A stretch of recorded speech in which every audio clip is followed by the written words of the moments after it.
మిమ్మల్ని చూసిన ప్రేక్షకులకు కూడా మీరు ఈ క్యారెక్టర్లో చాలా నచ్చారు. అవునండి, వాళ్ళు నిజంగా ఓన్ చేసుకున్నారు ఆ క్యారెక్టర్. లేడీస్ చాలా సెన్సిటివ్గా ఉంటారు. మదరు, ఫాదరు, బ్రదరు వీళ్ళందరితోనే వాళ్ళ లైఫ్ ఫస్ట్ స్టార్ట్ అయ్యేది. ప్రపంచమే అక్కడి నుంచి స్టార్ట్ అవుతుంది కదా. తర్వాత ఇంకా చాలా పరిచయాలు, ఫ్యామిలీ డివైడ్ అయిపోవడం, పెళ్లి చేసుకోవడం, దూరంగా వెళ్ళిపోవడం, అంతవరకు మన ప్రపంచం అనుకున్న ప్రపంచానికి మనం అతిథిగా వస్తూ ఉంటాం. ఆ తర్వాత అక్కడేమైపోతుంది అంటే ఎవరో కోడలు వస్తారు, వాళ్ళదే ఆ ప్రపంచం అయిపోతుంది, మనం వేరే ప్రపంచంలోకి వెళ్ళిపోతాం, అక్కడ మన లైఫ్ స్టార్ట్ అవుతుంది. కానీ ఈ ఎమోషన్స్ స్టార్టింగ్ నుంచి ఉండే ఎమోషన్స్ అయితే మనతో క్యారీ అవుతూనే ఉంటాయి లైఫ్ లాంగ్. వాటితో మనం ఎక్కువ రోజులు గడపలేకపోవచ్చు, కానీ ఈ స్టార్టింగ్ లైఫ్ అయితే ఎప్పుడు ఉంటుంది కదండి. ఈ సినిమాలో అదే, వాళ్ళు అక్కడ 20 సంవత్సరాలు వాళ్ళతో బ్రతికిన ఒక అమ్మాయి ఆ ఇంటికి పరాయి వ్యక్తి అయిపోతే ఎటువంటి పెయిన్ అనేది అందరూ ఓన్ చేసుకుంటారు కదా. కరెక్ట్. మీరు ఎక్స్పెక్ట్ చేశారా ఈ అవార్డు మీకు వస్తుందని? ఎక్స్పెక్ట్ అంటే కాంప్లిమెంట్స్ వచ్చాయా? కాంప్లిమెంట్స్ వస్తాయని నేను వర్క్ చేసేటప్పుడు ఎక్స్పెక్ట్ చేసి పని చేయలేదండి. ఈ పని నాకు వర్క్ వచ్చినప్పుడు, నాకు క్యారెక్టర్ వచ్చినప్పుడు గాడ్ గిఫ్ట్గానే తీసుకున్నాను.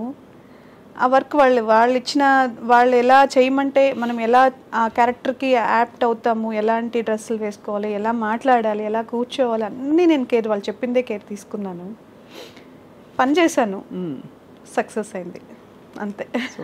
కష్టే ఫలి అంతే. ఓవరాల్గా how has your journey been, Rupa గారు? వండర్ఫుల్ అండి. అంటే వెనక్కి తిరిగి చూసుకుంటే ఎక్కడో మనం అసలు సినిమా ప్రపంచం ఏంటో ఏం తెలీదు. ఓన్లీ మనం థియేటర్కి వెళ్ళి సినిమా చూసేటప్పుడు, అప్పుడు ఈ ఓటీటీ కానీ ఏమీ లేవు, నేను చిన్నగా ఉన్నప్పుడు కదా. థియేటర్కి వెళ్ళి టికెట్ కొనుక్కుని సినిమా చూసేటప్పుడు ఆ సాంగ్స్ కానివ్వండి, ఆ బ్యాక్గ్రౌండ్ మ్యూజిక్, వాళ్ళ క్యారెక్టరైజేషన్స్ చూస్తున్నప్పుడు మనల్ని మనం ఊహించేసుకుని ఒక మదర్ ఇలా ఉండాలి, లేదా ఒక హీరో ఇలా ఉండాలి, హీరోయిన్ ఇలా చూసుకుంటూ ఒక ప్యాషన్తో పెరిగాను. అవును, క్యారెక్టర్ నాకు కూడా ఒకవేళ నేను యాక్టింగ్ చేయాల్సి వస్తే ఇలా చేయాలి, అలా చేయాలి. అద్దం ముందు నిలబడి చూసుకోవడాలు అని ఉండేవా? అయ్యా, ఏ డ్రెస్లో నేను ఎలా ఉన్నాను, ఈ హీరోయిన్ స్టైల్, ఒక్కొక్క టైంలో ఒక్కొక్క డ్రెస్ స్టైల్ కూడా వచ్చింది కదా, ఫ్యాషన్ స్టైల్స్ అవన్నీ నేను చూసుకునే అవకాశం నాకు దొరకలేదు. కానీ రాఘవేంద్రరావు గారి పిక్చర్స్లో హీరోయిన్స్ని బాగా చూపిస్తారు, అందంగా చూపిస్తారు, అద్భుతంగా చూపిస్తారు కదా. అలాంటప్పుడు మాత్రం మంచిగా అలాంటివి, కానీ మనం నిజ జీవితంలో అలాంటివన్నీ వేసుకుని తిరగలేము. కానీ అలా అనిపించేది, చాలా బాగుంది, ఇలా డ్రెస్సింగ్ చేసుకోవాలి అనిపించేది. ఎప్పుడు చేసుకోలేదు, అవకాశం దొరకలేదు.